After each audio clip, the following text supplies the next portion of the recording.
नमस्कार साथियों, आपके अपने YouTube चैनल में एक बार फिर आपका स्वागत है।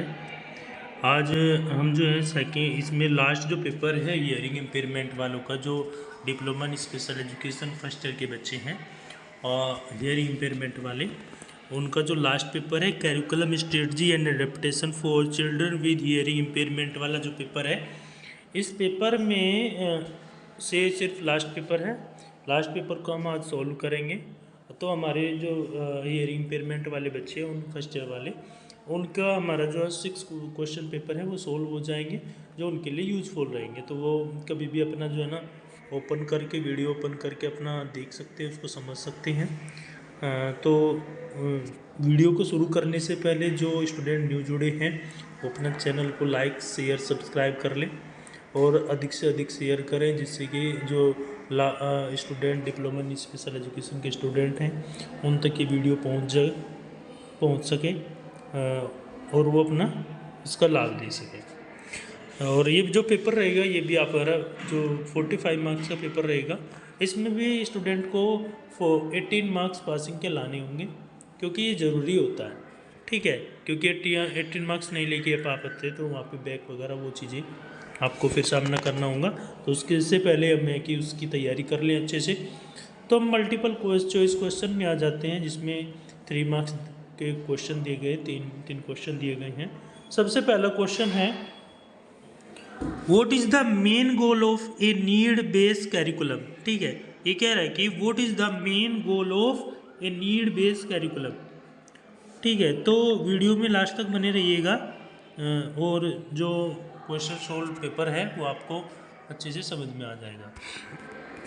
तो हम इसमें क्या कहेंगे, what is the main goal of a need based curriculum. ठीक है, तो सबसे पहले अगर देखें तो ऑप्शन हमारा क्या रहेगा, ऑप्शन हमारा इसमें सी ऑप्शन आ जाएगा, to meet the specific need of student. ये इसमें आपका हमारा जो है सी आ जाएगा। सी हमारा जो ये रहेगा ये वाला। ठीक है, ये हमारा इसका राइट आंसर रहेगा। नेक्स्ट क्वेश्चन ले लेते हैं, what is the meaning of formative evolution.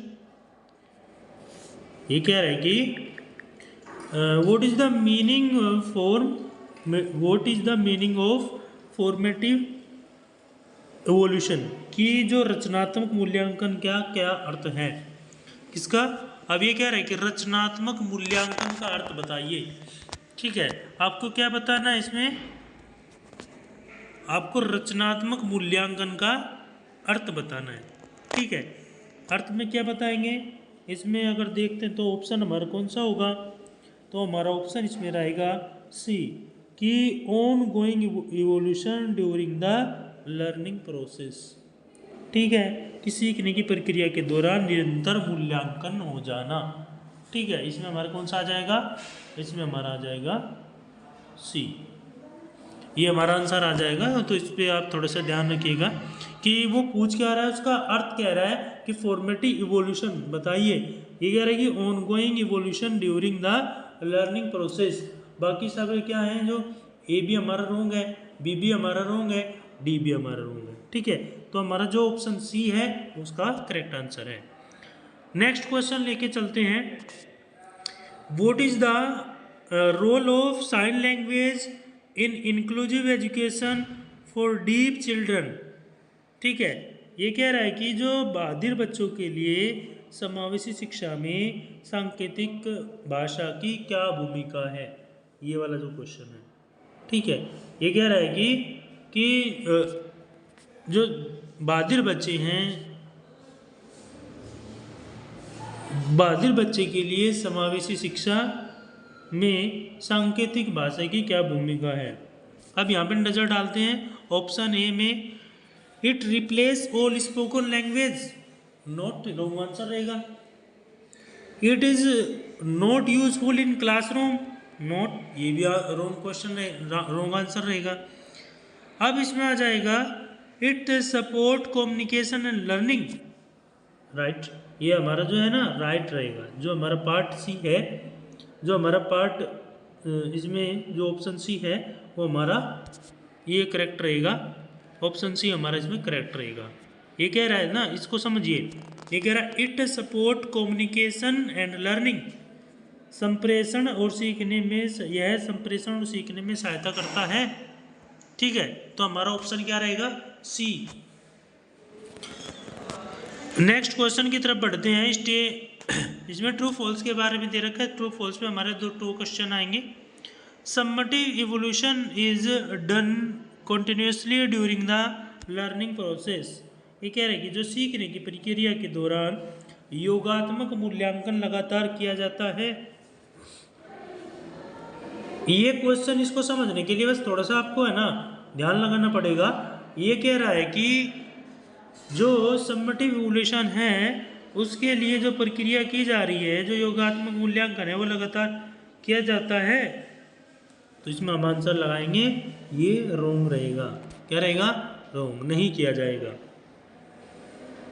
Next ये है, क्योंकि यह रचनात्मक मूल्यांकन होता है, ना कि योगात्मक। ठीक है, इसलिए ये रोंग है।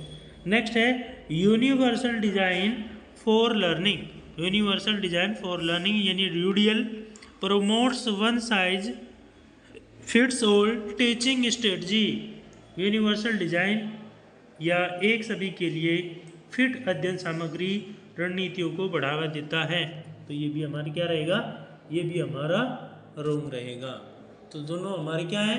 ट्रू फॉल्स में हमारे दोनों रोंग आएंगे, दोनों फॉल्स है। ठीक है, ये हमारा। नेक्स्ट हमारा है मैच द फॉलोइंग, यानी हमें ना मैच करना है, मिलान करना है। जो इसमें अब इसमें है ना ए में आ जाते हैं।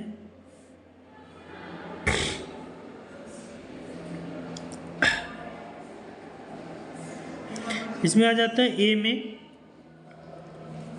ये कह रहा है कि an activity for developing socialization. कह रहा है कि यहाँ पे समझना इसको कि an activity for developing socialization, सामाजिकरण विकसित करने के लिए। ठीक है, ये कह रहा है कि मॉक पार्लियामेंट, क्या इसका आ जाएगा? सी, मॉक पार्लियामेंट।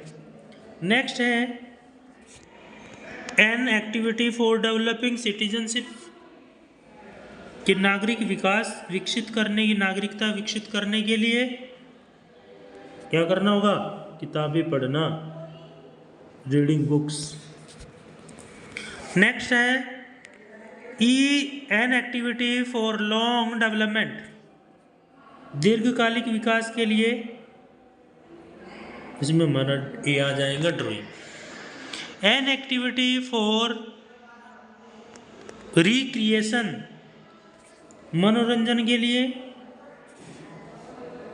हमारा बी आ जाएगा। क्या जाएगा? डांस। तो ये हमारा हो जाएगा, ये हमारा मैच हो जाएगा। बहुत ही सिंपल है, जिसमें आप आराम से इस चीज़ को, इस क्वेश्चन को हल कर सकते हैं। बस थोड़ी सी तैयारी की आपको आवश्यकता है, ज़्यादा कुछ इसमें आवश्यकता नहीं है। नेक्स्ट जो क्वेश्चन है पार्ट बी की में आ जाएंगे। जैसे हमने पहले बता रखा है कि वन वर्ड या फिर एक सेंटेंस में आपको आंसर देना होगा। इसमें भी आपको वन वर्ड या वन सेंटेंस में आपको आंसर देना है। What type of curriculum focus on specific job related abilities. देखो क्वेश्चन को समझिएगा पहले, तब उसका आंसर देना होता है बेटा। ये कह रहा है कि किस प्रकार का पाठ्यक्रम नौकरी संबंधी क्षमताओं पर केंद्रित है। ठीक है, देखो यहाँ पे सीधी सी बात कह रहा है, ज़्यादा घुमाव फिराव की स्थिति नहीं है। बहुत क्लियरिटी विजन इसमें बता रहा है कि what type of curriculum focus on specific job related abilities. ठीक है, अब इसमें क्या कह देंगे?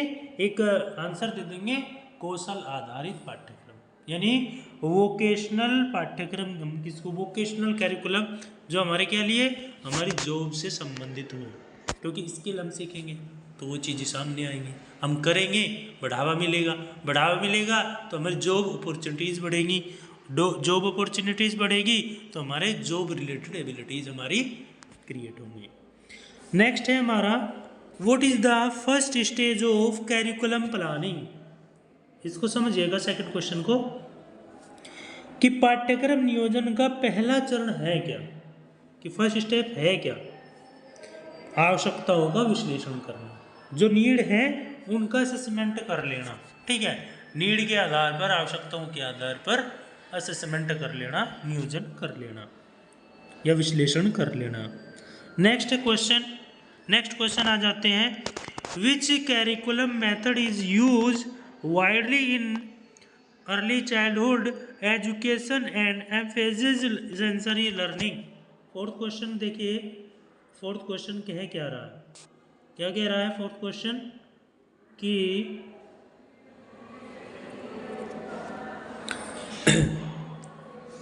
थर्ड क्वेश्चन क्या कह रहा है, थर्ड क्वेश्चन कह रहा है कि प्रारंभिक बाल्यावस्था शिक्षा में कौन सी पद्धति उपयोगी है। कह रहा है ना, which curriculum method is use widely in early childhood education and emphasis sensory learning. ठीक है, अब ये कह रहा है कि जो प्रारंभिक बाल्यावस्था है उसमें हम शिक्षा दीक्षा के लिए कौन सी पद्धति, कौन सी एम्फेसिस जरूरी है। तो सबसे हम यहाँ पे दे देंगे प्ले वे मेथड। ठीक है, खेल आधारित शिक्षा, क्या खेल आधारित, या फिर हम कह सकते हैं play way method. Next question है, which activity involve movement and physical fitness in co curricular planning. Fourth question देखेंगे कि which activity involve movement and physical fitness in co curricular planning के सह पाठ्यक्रम नियोजन में कौन सी गतिविधि शारीरिक फिटनेस से जुड़ी है। तो आंसर इसमें हम आ जाते हैं, एक तो एक्सरसाइज हो गई, एक प्लेइंग हो गया, है ना, खेलना और अभ्यास करना या फिर व्यायाम करना। नेक्स्ट क्वेश्चन है, what is the natural communication system use by deep individuals. ठीक है, what is the natural communication system use by deep individual. ठीक है, फिफ्थ क्वेश्चन कह रहा है कि what is the natural communication system use by deep individuals. ठीक है, छोटी सी बात है, ज़्यादा बड़ी बात इसमें नहीं है। ये कह रहा है कि जो बाधिर ध्वनियाँ हैं या बाधिर ध्वनियों के द्वारा उपयोग की जाने वाली प्राकृतिक संप्रेषण प्रणाली क्या है। तो हम क्या कर सकते हैं, इसमें हम साइन लैंग्वेज को देंगे। क्या करेंगे, साइन लैंग्वेज यानी सांकेतिक भाषा। आंसर हमारा हो जाएगा। पार्ट सी कह रहा है, पार्ट सी में क्वेश्चन है, पार्ट सी में आपको क्वेश्चन मिलेंगे कितने, 6 क्वेश्चन मिलेंगे। 6 में से आपको 4 क्वेश्चन आपको अटेम्प्ट करने हैं। 4 क्वेश्चन में जैसे सबसे पहला क्वेश्चन है कि difference between need base and skill base curriculum with example. देखो यहाँ पे कह रहा है कि आपको बताना क्या है, आवश्यकता,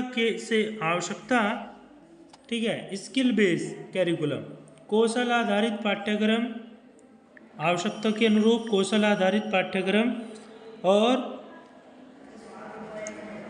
कौन सा, स्किल बेस। ठीक है, नीड बेस और स्किल बेस।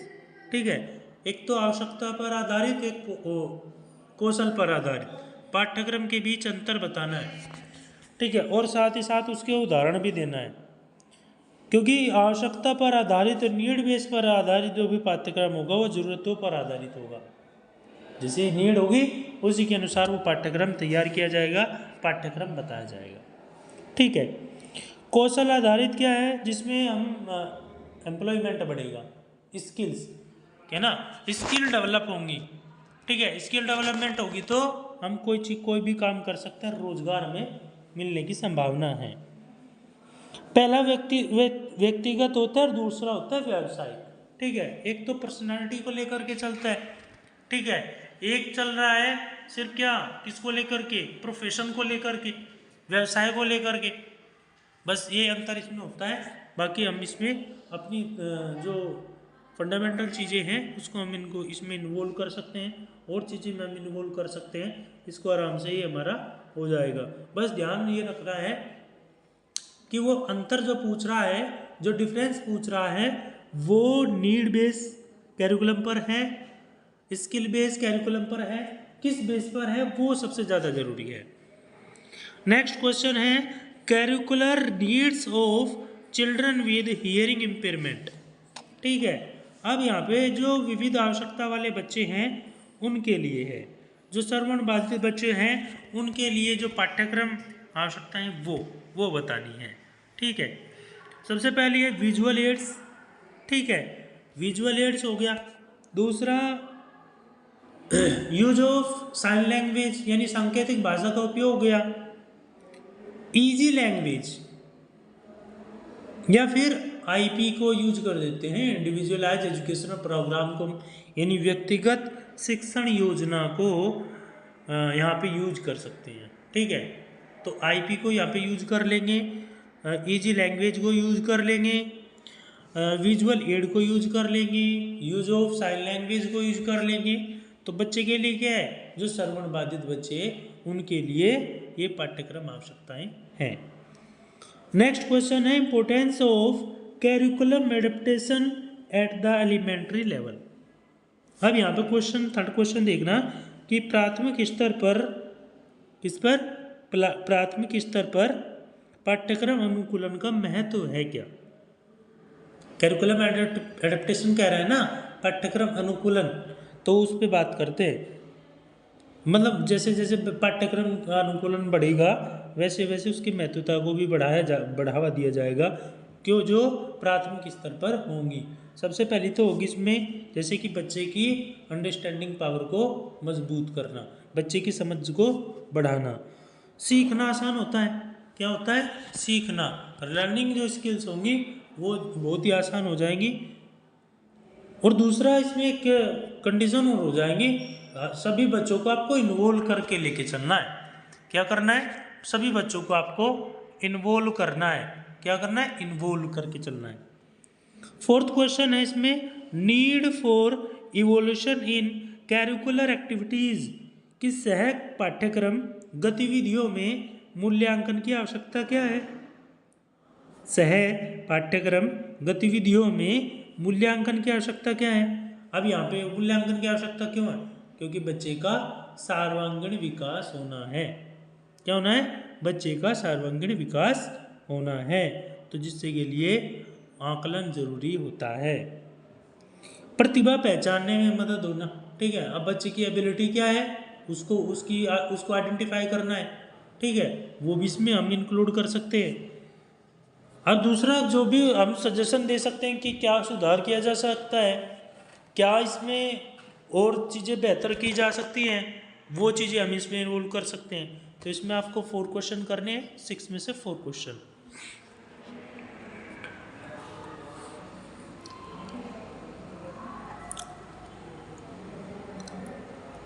नेक्स्ट इसमें पार्ट आ जाएगा डी। पार्ट डी में आपको 4th में से 2 क्वेश्चन करने हैं। 2 क्वेश्चन में सबसे पहला जो क्वेश्चन हम लेने जा रहे हैं ये कह रहा है कि, ठीक है, ये कह रहा है कि explain the role of sign language,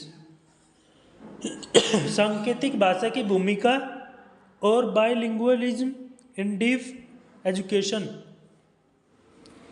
how do these relates to inclusive education and the aim of national education policy 2020।